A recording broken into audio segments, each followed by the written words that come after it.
இந்த வெயில் காலத்தில் சில்லுன்னு குடிக்கிறதுக்கு நம்ம டெசர்ட் ரெடி பண்ணலாம்.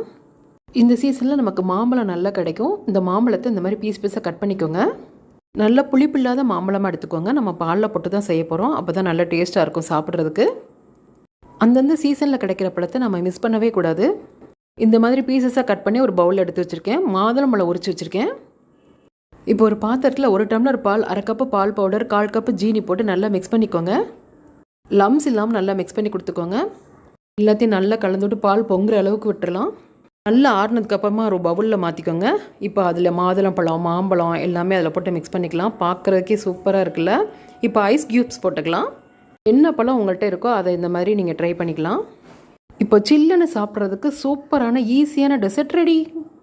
அளவுக்கு தகுந்த மாதிரி பால் பவுடர், சுகர் எல்லாமே நீங்கள் கூட்டியோ குறைச்சோ போட்டுக்கோங்க. இது மாதிரி சிம்பிளாக ஈஸியாக டெசர்ட் பண்ணி இந்த சம்மரை என்ஜாய் பண்ணுங்கள். தேங்க்யூ.